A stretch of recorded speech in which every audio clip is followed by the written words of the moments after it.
You know the vibe. All spice, no sugar. Let's get into it. All right, beautiful souls, welcome back to another episode on the Don't Sugarcoat It podcast. And here I am actually joined by a special human.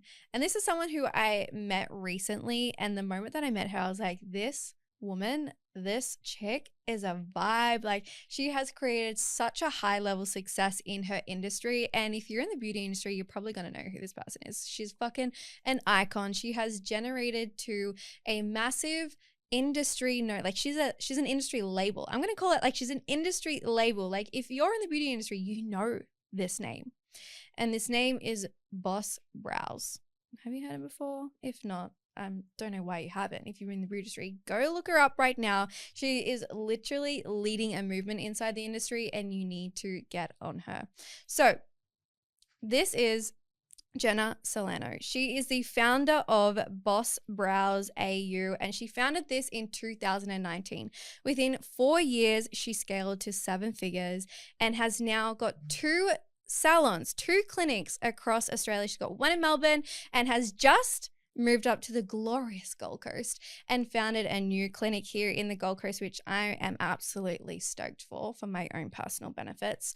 She started her business at the age of 17 and is now 24. Like, amazing. This incredible woman is also a guest speaker. She runs events, and I have seen her scale her Instagram to over 200,000 followers, and she just leads with so much conviction and certainty, and she's also just probably one of the most down-to-earth persons that I've met. So I'm so excited to introduce to the podcast Gena Salerno. Hello, my babes. How are you? I'm so good. Wow, what an intro. You absolutely, you're such a natural. Thank you so much for that, and thank you so much and for having me on the podcast. Like, you're so welcome. honestly, it was and ditto. Like, when I met you, your energy is so electric when you speak on stage. It is like extremely powerful. If anyone's gotten the chance to watch Candy speak on stage, jaws literally on the floor. Jaws literally on the floor. I love speaking on stage. Literally, it's like my favorite thing to do. I feel almost like as soon as I step on stage, it's like something just comes over me and I'm just like, let's fucking go. You're all over it. I'm all over it. And I absolutely love it. So it's so good. So my babes, I want to take me back to 17-year-old version of you. Where was she and how did she even create the now massive company, like the movement that you have today? Yeah, so going back to 17, so I had just finished school, graduated year 12, and I was actually quite academic in school. Like, I really loved school. I was friends with like a lot of people in school, if like a popular girl, if you will, but a nice one, like not in that way. Nice, but I sat at the front of the class still all the way up until the end. Like, I was a she's nerd. A good girl. I was a nerd at heart. And so I finished my school. I got the ATAR that I wanted. I got into the course that I wanted to do, which was actually prosthetics and orthotics. So I feel like, like I specifically definitely top of the class vibe. Specifically, I wanted to make like little facial features. So if someone like lost an eye, and now that I look back at it, I'm like, I just wanted to do beauty. Like, that was all I wanted to do. That's it was so just like specific. I know, right? But it was just like, it was kind of something that was always right in front of me. So I finished school early because my birthday's in Jan, and I thought, I'm just going to take a gap year. Like, I'm just going to take a gap year. I'm going to travel, I'm still young, and then when I get back, I'll go into uni. But then I started my first business actually, which was lashes at the time, and I did it out of a bungalow from my family home. So super humble beginnings. But there was cars coming from all hours of the morning till all hours of the night, and that was, I guess, like the real starting point of my business. Really, it was, I started with lashes. The next year I was into brows and fell in love with business completely, and just like the hustle and the growth of the actual business. Like, I genuinely think that was probably my favorite part looking back at it now. So yeah, I guess when we take it all the way back, that's how it really started. How it all began. And then now you're just massive. Like, how was that journey for you, like with your social media following? Of course, obviously you're massive online. You have a massive profile and a massive following. What was like the journey for you to get to that? Was that like something that just like naturally happened or occurred, or was there like just one moment that it kind of all just blew up, or was it a slow growth for you? It was definitely a slow burner. Like for years I was always active online, and I always tried to make an effort to sort of stay relevant with trends and stuff like that. I think at the time that my social media was really growing, there was a lot of knowledge going on about trends and going on about like how to actually grow your following and what works. And I really dedicated genuinely like a whole year to actually growing my following. I think would have been 2022 and 2023, like in the middle of there. I probably had about 20k followers, which is incredible in itself. Yeah. But I was like, I just want to like push this to the max and like see how far I can actually take the growth of the social media, and just, I guess, like see what it does for the business, you know? Yeah. Which was like exponential in the growth of my business at the time. But yeah, I really dedicated to just going along with trends and just seeing like what works for me. And then as soon as I found that pattern and I hit that jackpot with like the views and the following, and I just like rinsed and repeated the crap out of it until it like, well, got to like, I guess what it was, like what it stands at today. Now. Yeah. That's crazy. Have you found that you're still using the same process that what you did, or has things changed a little bit? Yes and no. I think my actual whole idea about social media has almost changed, to be honest with you. Like, I think at the time when I started, I was really chasing like the following, and it wasn't for anything like any sort of validation. I was just like, I genuinely thought that that's what success on social media looks like. It was like the number on the page for me at the time. But I think now that like I have achieved that, I genuinely don't think that that's the case at all. I really think it's like nowadays about how you connect with people online, whether you've got 1,000 followers or 100,000 followers, like someone with a smaller following that's doing the right things to connect with their audience does it 10 times better than someone with a following, you know? Yeah, definitely agree. And I feel like even though we're in different industries, like the thread is still the same. 100%. And I feel especially now with the evolution of like Instagram and the algorithm, that message has been like pushed into everyone. It doesn't matter your following, but like the message and the connection that you can create with your audience is the thing that's going to get them to buy from you or to work with you. And yeah, I'm just like, has there been any like experience where you've noticed something like not working, you're like, oh, let's like not do that? I think it was just like at the time that I was building the page, I kind of just expected like everything to just, you know, flourish after the following was there.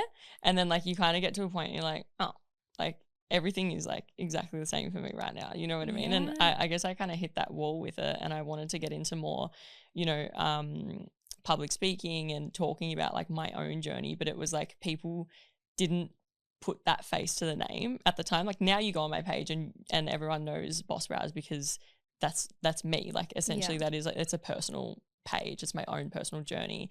But at the time I was really just posting like what was going viral, and it wasn't me, you know, and it had nothing to do with me. And it was not a reflection of who I was or my message.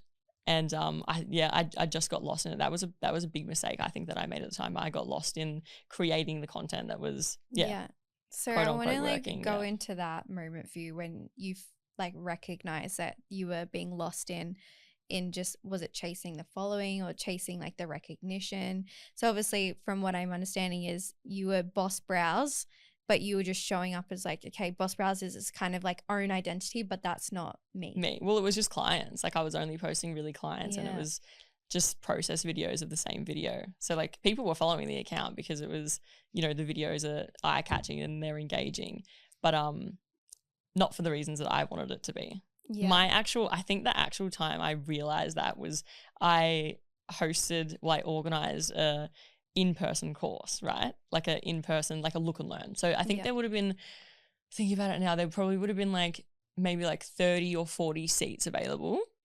And I thought, sweet, I'm set. Like I've grown my following. Like I've got all these people, they're fucking waiting for me to like do something, you know, in my mind. Like I was like, they're here. Like I've got the audience. Let's go. I'm going to sell something. I'm going to do an event. So yeah, did my first look and learn event, and like probably sold about maybe like 6 tickets. Wow. Fucking very humbling. Wow. Yeah. Very humbling. Yeah. Out of like 200,000 people, when you think about it like that, I was like 6 tickets. And I think that was like we made it work anyway. Like I had people, As you I do. organized people to come whether they were paying or not, which I was like, "Ugh, this is such an ego crush. But Mm, but yeah, it really like reevaluated a lot of things for me, you know? wow. Yeah, put it into perspective. This is like such an important piece. Like Yeah. it's so important. So like when you went through the process and like, fuck yes, I'm gonna launch this event. I've got a following of 200,000 people, like 40 tickets, like that. What's that in percentage? I don't know, like not much, right? Not much. Like very minimal It's percent. got a like few zeros easy, in front yeah. of it. 0 point. It's Yeah. got a decimal and some zeros. Exactly. And you're like, this is easy. And then the moment that you went live, Yeah. what happened after that? Crickets.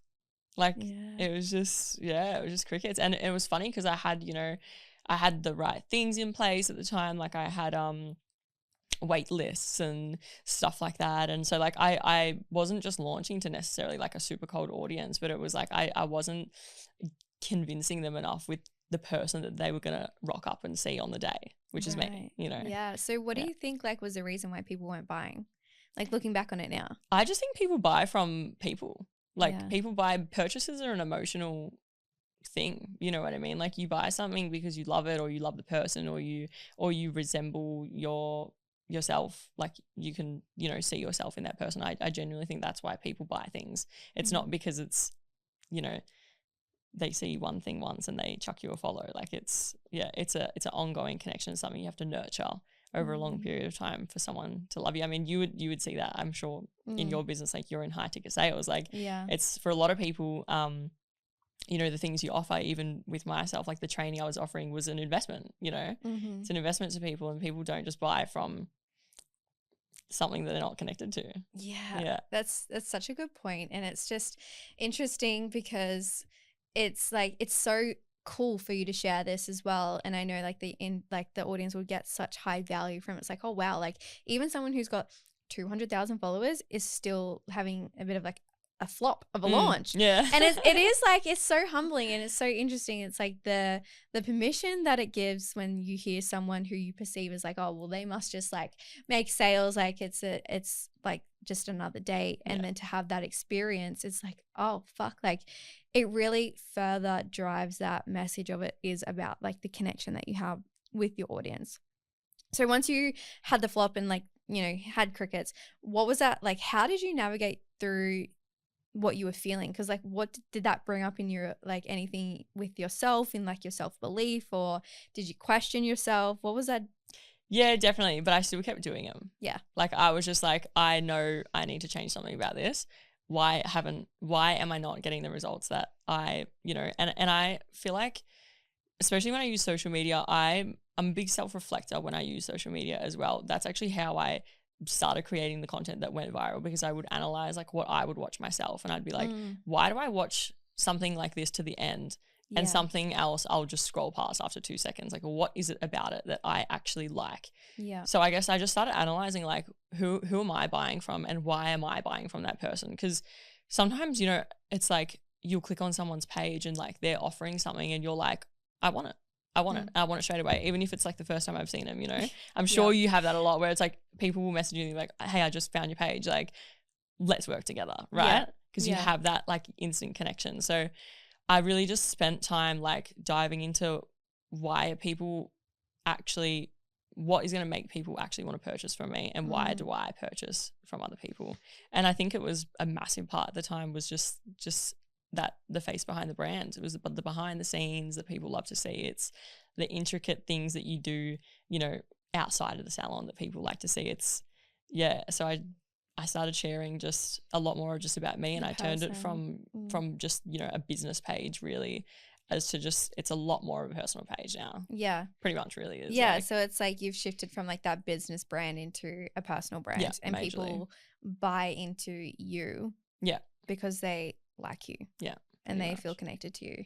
And then I feel like that's such a like great thing for you to learn before going into launching like your courses that are more premium tickets. Yeah. Do you find that was again another learning curve? Or I feel like by the time I actually started doing like more like one-on-one training, like higher ticket sales, I feel like I kind of had it like down pat. I feel like it was like I was able to showcase still my expertise within, you know, my job and my industry and also tying in the fact that like, you know, I'm going to be training you, you're going to be spending time with me, you're going to be talking to me over the next few months, like giving you support. And I found that was like the perfect sweet spot, because you do have to have a bit of both. Like obviously people aren't just going to, you know, take your course or train with you because they like you. Like you have to have, you know, you have to have the results there also. So when I coupled them together, I found that really worked well.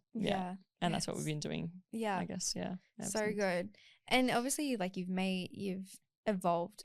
Something that I think is like really great, just like listening to you share now, is just like that self reflection piece of looking at, even from like the content, like I've done it before, I'm like, why am I watching this? And it's I think it's that analytical mind that you do have to create content, and to also build more high ticket offers, and to create content in a way that's generating sales. It's like actually looking at that analytical mind rather than just chasing, okay, or this is trending, or this hook is been recommended to me, so I'm going to use it. And it's like less about how it looks and actually about more how it feels and how you're actually consuming. Because something that I teach my clients that is super important is connecting into the buyer's experience and connecting into like what people actually journey through. Like you were saying before, it's like, what am I going through? Why am I watching this to the very end? People are doing that in the exact same degree, in the sense of how they're buying too. It's like, why are they always following one particular person, or what are you feeling connected to that leads people to the sale? And I think that's missed a lot of the time when people are obsessed with just creating content and trying to get more views and get more likes and get more followers. It's like, that's not the actual point. The point is like the journey of how you connect into people on a deeper level, especially with having high ticket sales and more premium investments. People need to feel that level of connection. And it's so like, you're exactly right when you're saying, I'm sure people have come across you and been like, how do I work with you? Sold. Sold, literally. And I've had that happen to like selling like five-figure offers. And people will just like come into my field, or I'll just meet someone. And like one of my clients who've just recently signed with me, I met her at a dinner. And we got sat next to each other. We didn't even know each other. And I was like, oh, this chick's a vibe. She was in one of my low ticket courses. She's like, oh, I'm doing your course. I was like, cool, babe. Like, how's it going? And then we were just vibing. We were just having a dinner. And then about a month or two, a few months later, she reached out. She's like, honestly, that course was so amazing for like how little of an investment it was. And she's like, oh, I've been looking for my next mentor, and I just can't help but feel so connected to you. She's like, she's like, I've got a call booked in with like this mentor, this mentor, this one. She had like 3 calls booked in. And after just literally having a few voice notes with her, she canceled the calls. And she was just like, I feel like you're the one. And it's, you can't create content that is more high performing than connection. I agree 100%. I said that to you as well after you spoke. I came up to you after you spoke and I was like, we're gonna work together one day. Like you and I, like I wish I met you a week ago because I had just signed with another business coach, but you and I are definitely gonna work together one day. You have that effect on people, Candy. We love that. And it's just literally just the more expression of self. And I always say like your content should be an extension of who you are. Your content should be an expression of like what it's like to be inside your world of like 10%, because obviously, you know, to some degree it's still filtered and you're still curating a particular feel and sensation. But I know that like as soon as people feel me, they're like, yo, you're the one. You're the one, which is just cool. But that the only way that happens, and the only reason why that happens, is because I've journeyed so much of myself to figure out who I am. And it actually be open to that. It's all about the embodiment piece. It's all about the integrity and just this is who I am, rather than trying to show up in a particular way, which I think where a lot of people get stuck, especially in the beauty industry, because especially, and this is like something that I experienced too with my clients who are in the beauty industry, is they build their business brand and then they're kind of detached from it. And there's such a big process. And I'm curious to know if you had any like imposter syndrome or any like that transition from, okay, I've got a business brand to a personal brand, like how you felt doing that. Because I feel something that's a reoccurring thing for my clients in your industry is the personal value of, oh, but like how can I charge that for my worth? Because they're so used to charging time for a service, Yeah. but when it comes to charging time for or like money for value, it's almost like the brain glitches and it's like can't really figure this out yet. Did you ever journey through anything like that? Yeah, definitely. I mean, like, when I think about like going back to your imposter syndrome question, I think definitely at the start, I definitely had a lot of imposter syndrome when I was, not so much when I was transitioning from, I guess, sharing business stuff to sharing, personal branding stuff, but more just, yeah, like you said, just getting into that space where it's like, now I'm doing something more that's outside of services. 100%. Like, when I first started training, I was like, I'm so young to be doing this. Like, am I even, like, am I even allowed to be like, am I personally, do I even feel like qualified enough to be like teaching other people? Like 100%. And then again, when I got into public speaking, I was like, I had a stutter as a kid and I couldn't speak properly till I was like probably 10. So I was like majorly delayed, and like speaking was never on the cards for me. Like, yeah, I was like, getting up, like my first talk, oh my God, I reckon I almost passed out before I got on stage. It was in front of 300 people as well. Yeah. Wow, your first talk in and front I was of 300 people. That's great. What was that for? That was the International Lash Masters Conference. Wow. Yeah, so I got up and I spoke, and it was like a lash conference, and I was talking about brows as well. So it was like introducing a new thing into their conference. Yeah, it was a big one. But I had major imposter syndrome with stuff like that, 100%. Yeah, just moving on to like the next big thing, I guess. Yeah. How have you journeyed through that? Because obviously you have. Yeah. Because you're incredibly successful. Thank you. Yeah. So how have you been able to move through that? I think sometimes you really just have to do things that are really outside your comfort zone. Like, you do it once, it's going to scare the shit out of you, and then you do it a second time and it's a little bit less worse. And yeah, I feel like just, I guess it's almost like exposure therapy. Hey, like the more you do it, you just got to believe in yourself to actually do the thing, and then things just become so much easier, later on. But yeah, I think a lot of people in our industry struggle with just having that like self-worth to charge beyond the hour, really. Beyond what we're worth for the hour. Yeah. And I can see why a lot of your clients struggle with it. Was definitely something that I struggled with too. Yeah. So for you, it was just like constantly just like edging yourself, putting yourself in levels of discomfort, and then it was just that game. Yeah. Like, was there any like that's like, it's so interesting because it's like, yeah, you just put yourself in discomfort, right? I know, it sounds so cliche, isn't it? It's so cliche, but this is what I say to like all the time. I'm like, the most cliche things are cliche for a reason, because they actually are true. That's true. Yeah. I think as well, like, actually now that I think about it, like, definitely feeling more prepared. Like, I've worked with business coaches along the years, and I think that business coaches help to propel you like really quickly, or like whether it's like, coaching, or like even what you do, like business energetics, super fucking niche. Like, people I've worked with, I think, have given me that confidence. There's a lot of people that have like a lot of answers to the questions that you have that can kind of serve it to you on a platter without like something that would take you years to learn.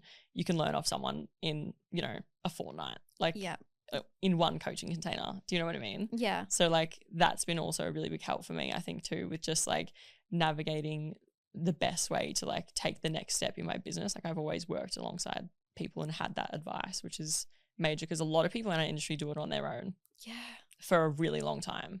Like, a lot of people in my industry that I'm friends with like have never had a coach or never had a mentor or never had anyone working alongside, or barely even someone to ask who's like, actually like done the next thing that they're looking to do. Yeah. Wow. I feel like it's like, why would you not? My brain is just like, if someone has the answers and that's a guaranteed faster pathway to grow and scale and get the success that you want, like, wouldn't you take that option? Yeah, 100%. Yeah. What do you think is holding people back? Like, the majority of your industry who's not working with business mentors or someone who's going to get them the results faster. What do you think is holding? I feel like a lot of the time people have the objection of like from the financial point, and it's funny because that is the whole point almost. Like, I know, it's like, if you've got the financial issue, that means you should invest. Yeah, it's like we have resources that are readily available to us all the time. You know what I mean? But it's like, we don't watch them because we're not paying for them. Like, when you actually investing your money, which is like so valuable to so many people, that you hold yourself accountable in a different sort of way. It's like that is when you actually get the most out of what you're what you're in. And I think people have that, you know, back on the financial thing, like have that thing that's like, oh, I'm going to be losing this money to be investing in myself. But it's like, you've actually got it wrong. It's actually it's like not, it actually comes back to you tenfold. You know what I mean? Like it comes all the way back to you and more, I think, from a financial, you know, people standpoint. think, I know, they're like, oh, well, it's costing me. Yeah. And that's like my pet peeve when people say, what's the cost? Yeah. And cost is a negative connotation. It's like, no, what's the leverage? What do you have to leverage in order to get to where you want to be? If that's like a 5-figure, a multi-5-figure, or a 4-figure investment, a few $1,000s, like whatever it is, like I know your containers are like a couple thousand for like your courses and stuff. Like if that's going to get you to be like super qualified, super skilled in your craft and make you a better like clinician, like wouldn't you do that? Yeah. I think the cost really lays in not doing it. You know, exactly. The cost like what is it costing you to not do it? Yeah. The cost is staying stuck in, you know, the same business that you're not happy in, staying stuck in the same financial position you're not happy in. That's really the cost when you come to think about it. Yeah. Exactly. It's the cost of like not doing it. Yeah. Do you want to do the same? No, absolutely not. It's so interesting. And I think like I am very fortunate that I got into personal development at a young age as well. So I remember people used to say to me all the time, you're so young to be doing like this level of personal development. You're going to have so much success and you're going to go so far. And at the time I did not listen to it because I was like, I'm just doing these things to work on my mindset. I didn't realize I was ever going to have a business, let alone have a successful business. And for me, I was like, wow, this makes so much sense, as I'm so grateful that my soul led me into rooms to learn these things. Otherwise, I'd still be nursing. Yeah. Like there was nothing that ripped the veil for me to realize that I could have whatever I want. And has there ever been a moment for you where you're like, oh my God, like I was never, I guess, meaning to be here, but it happened for a reason for me to learn or like for me to get to the next step? Was that ever a part of your journey? You were like, I'm doing lashes, I'm doing brows, and it was just like next thing. Yeah, I don't know. I feel like it was a slow burner for me, but I also feel like I still have, you know, far to go in my own journey, my own business, and, you know, my own mindset, my own personal development as well. So for me, I feel like I think I've still yet to have that like rip the veil off moment. Do you know what I mean? Like I'm searching for that now. Wow. I'm it's like looking she's for hit that. this level of success and she's like, nah, there's more to it. There's more to it. There really is though. There really there is. Yeah, there really is. I think it comes from like a more personal point too. Like when you like you said, like you're someone who's like, you know exactly who you are. You know what I mean? Like I feel like your best success comes from like when you know exactly who you are. And I feel like I'm like I've learned a lot about myself along the years, 100%. But I'm waiting for my rip the veil off moment. Oh, it's coming. Maybe that's why you're drawn Maybe to this space. You're like, help, what is it? I think I'm in the right environment now though. Like with this move, like I feel like I was energetically, I felt super stuck when I was like living in Canberra. But now that I've moved here, I can definitely I feel like the opening of that coming as well, which is really exciting. 100%. And Gold Coast is definitely like the space for you to like, there's so many conscious entrepreneurs here. Yeah. People who are like thinking differently and doing like it's like the personal development scene and spiritual scene is here amongst very successful entrepreneurs. So what actually drove you to move from Melbourne to the Gold Coast? We've always really loved it. Like I feel like Gold Coast for us has always been just like the dream. Like, you know, you come here on holidays as a kid and it's kind of like you have such a good time and then you go back to where you live. And it's like, why do people like Melbourne's not going anywhere? Canberra's not going anywhere. Like why don't you just give it a shot? Yeah. And I think we just, like I just hit the point where I was like, I'm just not happy here anymore. It's not serving me anymore. You know what I mean? Like I know there's more out there for me. And I was just led here and it was kind of just felt like the obvious choice at the time. And then it was really like all of a sudden kind of thing. It was one thing led to another and we were organizing to move here. And then it was like within the next 2 weeks we were here. That sounds to me that was just like one of those things that was just ripping the veil, being like, do you reckon? Yeah. Oh, it's the start of it. It's the start. Yeah, it's the start. Oh, totally. But for it to have happened so like swiftly, it's all signs point to that direction, right? Yeah. And it's like, well, this is just happening for me. I guess I'm just going with it. Yeah. How has it been since you've moved and set up shop? I love it. Oh, I love it so much. I feel like the salon's been really busy, which has been incredible considering like we just opened like, you know, a couple months ago. I feel like this is like the hotspot for beauty though. Yeah, true. Oh, so everyone's into beauty here. I love it. And like the clients is just everyone's beautiful. No, I'm like seriously enjoying it. But yeah, I think it's only up from here really. That's like so just exciting. feels like bigger and better things are on the horizon. I think like the environment that you're in is like extremely important. Yeah. And just like brainwashing yourself with like all the right things that you want in your brain, you know. Yes, I love this. I talk about this. I have an episode on like how to literally brainwash yourself. Like, Really? yeah. So I'm curious to know like what do you do to brainwash yourself? I'm like a massive, so I don't listen to music at all, like ever. Like I don't listen to music at the gym. I don't listen to music in my car. I listen to podcasts. I listen to podcasts a lot. Like I'll just listen to like whatever that is gonna better me essentially. That's a massive thing I used to do actually back then. Like when I think back to, you know, the real growth times of my business that have like my business has completely grown rapidly in a really short amount of time, I was doing the most personal development in that time and like completely brainwashing myself. I was like barely scrolling. The only thing I was scrolling like my whole FYP was just like personal development. Yeah. And I think when you're in the right environment, like you can really propel yourself forward. It's really hard to like move forward when you've got, you know, friends in your ear yapping about like what so-and-so is doing from school and you got this person that doesn't serve you in your life and you got a partner that's not supporting, and it's like, girl, like you need to focus on you. Shit. Yeah. Quiet down all the noise and turn it up on things that you actually like that are actually going to make you better.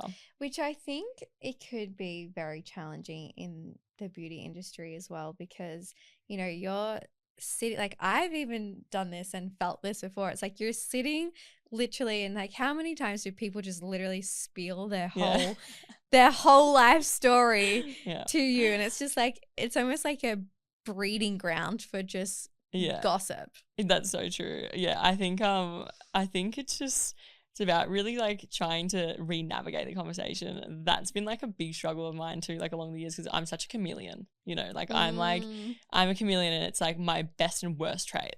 Like I can talk to pretty much anyone and get along well with pretty much anyone, but then it's like I will energetically like flow into like a conversation that's, you know, however the conversation is going, like I will match like energy with that, which is a really bad thing, you know? So now it's like I'm trying to properly focus on redirecting my energy, even if it's like that, you know, it's in the salon space. And now it's like, I'm here, I'm in Gold Coast. I want everything in my life to be positivity. And, you know, I don't want to have those conversations anymore.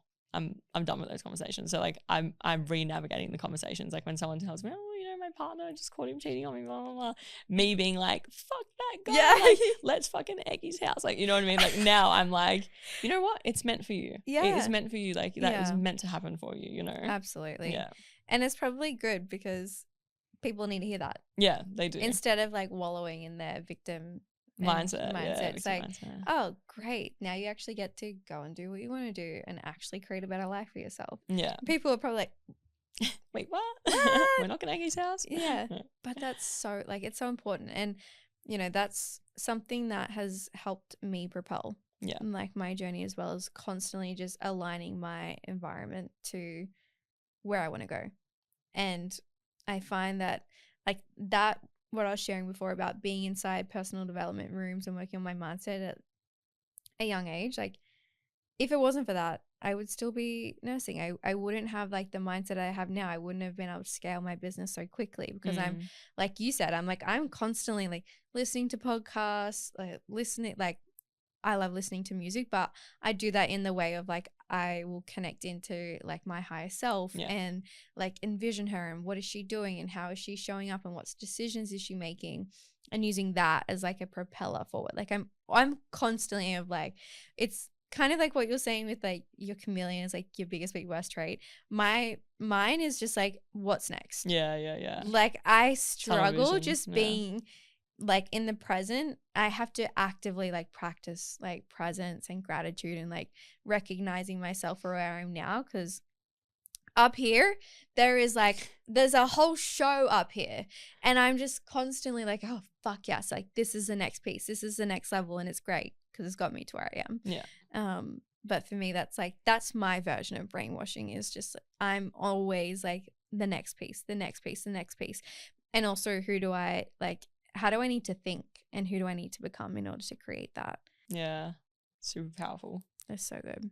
So what do you think has been like the biggest challenge for you in your business so far? My business feels easy to me. Mm. Like, there's parts of it that, you know, are difficult, like, you know, managing staff, managing people that work under you can be difficult in its own way. But like, I love what I do. Like, I feel like none of it feels like a challenge. Even sometimes the challenges are like more like, I'll take it on board and be like, okay, that was a lesson. Like, you know, that's it. It sounds like you're quite detached almost. Do you think? Yeah. From what? But like in a good way, in the Yeah. sense of like, okay, like that didn't work, let's just move forward. Yeah. So I think some people get so attached to it not going right, or it, like being a flop, or instead of using it as like, okay, how can we move from this? Yeah. I kind of feel like the more you dwell on things, the more bad things happen to you. You know what I mean? Like, the more you dwell on something that hasn't worked out, the more things aren't going to work out for you. Or you're going to lose that kind of confidence to like, you know, do something else with your business or launch another event that didn't work or something like that. It's like, I feel like you can't carry that with you in business. If you make a mistake or you have a challenge, you have to put that to bed before you move on with the next thing you're doing. Yeah. I think, yeah. Yeah, absolutely. Like, did anyone ever get successful if they let their worst days or the flops and the failures get to them? It's always feedback. It's always feedback. So with your events too, like, you've ran quite a number now. Yeah, geez, I don't even keep track of how many I've ran, but like heaps. Yeah. Do you think like that was like huge for your brand credibility? Yeah, definitely. Like, events as well, you can connect with such a large amount of people in such a short amount of time too, which you don't really get to do, like, you know, except for on social media. But I think there's a power in presence and like actually attending something that's in person as well, that hits different to like just, you know, watching something online, or, you know, because I have my online courses as well. And then there's also so many people who opt to do like the in-person stuff or the events. But yeah, definitely events helped a lot. I think we've always had like content creators at the events as well, so it gives people like the inside scoop of like what's going on behind the scenes and stuff too. So it's not only like a good, I guess, like a good look for the business as well, because, you know, you're hosting these incredible events, but yeah, it's like you can connect with heaps of people at a time, which I've always loved doing. Yeah. I love running events. Like, I feel like when I'm hosting my own event, I'm like, I love hosting events. Like, like that. Yeah, it's so good. I feel you, girl.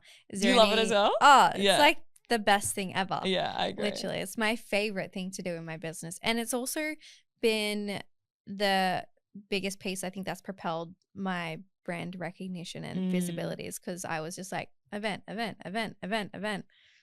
a few months break, event. Literally, and I was just like, next one. And like, yeah, like I said, like I loved it. I loved the in-person. Yeah. And I feel like, yeah, when you just have people, like I can just get deeper. Yeah. Of course, like with people in person, and just like go so much deeper, and it delivers such a bigger, more impactful experience for those who attend. Yeah, as well. I completely agree. Yeah. 100%. Is there any on the cards this year? There is definitely on the cards this year. Yeah, for sure. I'm restructuring like a lot of my training as well. So like now all my one-on-one training is going to look really, really different this year. Just adding like more value to people and just being like as present of a trainer that I possibly can be. So we're just changing all different bits and pieces. And then, yeah, we're definitely going to do events this year, 100%. I think I'm going to do like brow focus ones, and I'm also going to do just like not so much like networking ones, just like connecting ones, you know, like I think it's like in every industry you need people you can like, you know, bounce ideas off and become friends with over time. Like it helps so much, just like make the work life so fun, because we work on our own as well. I mean, you're the same too. You kind of like, I know you got a team, but you sort of in a way you do work on your own, and then you just have those clients that you work with. So yeah, I'm super keen for events. I've had some time off events. Yeah. Yeah, I So feel you're like you're ready to go again. yeah, events Yeah. like I got to a point I was running so many events that events started to drain me too. Yeah. It I was get like that. you never want to get to that point in Yeah. your business where like you're doing something that you once loved and now you're like, oh, Draining. another event. You know what I Yeah. mean? Yeah. So just I've had a good break and I'm like everything's refreshed and I just want to go into it like with a really organized, you know, mentality towards all my events and just get the message out that I want to, you know, portray to everyone while I'm there. So Yes. I can't wait. Super I can't exciting. wait.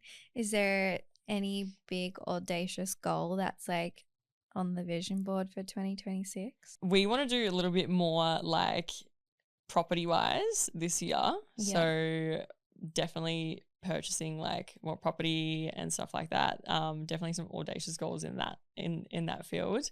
With my own business, it's really just like I think we've had a lot of moves in the last couple months that I'm just gonna like hold steady with. Like the new salon, I'm definitely gonna hire and like do all those like bits and pieces with that. But yeah, it's probably not gonna be something that I've like haven't done before. We're just gonna be really like diving down and like making everything better and just growing everything up to a point that I'm super, super proud of. Yeah.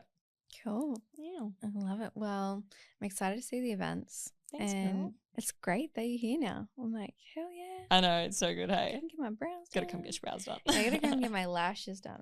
What's that new Lash lift? lash lift that everyone's obsessed with? The Korean? Yeah. Yeah, you would love it. Come and get your Korean done. I've just been seeing it all over my TikTok and I'm like, they look so good. Yeah. They almost look like you got like a classic lash set on. You would love it. You've got good lashes too. Well, I do have mascara on, but yes. You would love a lift. Change your life. Yeah. Okay. I'm convinced. So, okay, I've got a spicy question and then we're going to wrap up. So, where do you think most people go wrong in your industry? I think people just play it way too small in my industry. Like I genuinely just think people see themselves as just service providers and nothing more. Like I have girlfriends in my industry that have just done clients for like 10 years. And I'm like, you can genuinely be doing so much more. Like there is a lot of money to be made in I mean, all industries, but in the beauty industry, like definitely as well. I feel like people just don't have that self-belief and the confidence to actually, you know, pursue their goals within my industry. Yeah. So for someone who's at that stage, what would be like the next step for them? Like what would be like the next step to get out of that small-minded energy? I would definitely say get clear on like where you actually want to go with your business and what it looks like, because there's so many avenues, like especially in the beauty industry with, you know, things that you can go down. You can go down training or you can go down mentoring and or online stuff. Like there's so many different things you can do. And then seek a bit of help, like work with someone who, you know, is above you and just go into like execute the fuck out of all your goals, really. Just execute them. Just like fucking go. Yeah. With the right help and with the right, you know, with the right confidence and self-belief as well. Yeah. Absolutely. You need a little trifecta. Yeah, I love that. Well, thank you for jumping on to the Don't Sugarcoat It podcast. It's been a pleasure to have you on. And I'm really excited to, one, get to know you more, and two, just get to experience your magic as well and to see you continue to thrive and expand here on the Gold Coast and expand your business. Like for someone like your age to have created the level of success that you have, like I was blown away when I found out you were 24. I was like, really? Oh, thank yeah, you. hell yeah. I was like, damn, like she's got her shit together, and I celebrate that. I'm a massive like fucking woman supporter. I'm like, yes, like you go girl, like to the fucking moon. Like that's why I'm like, what's the audacious goal? Because I want to know like what's the big thing. Maybe, okay, well, I'm going to come back to that question.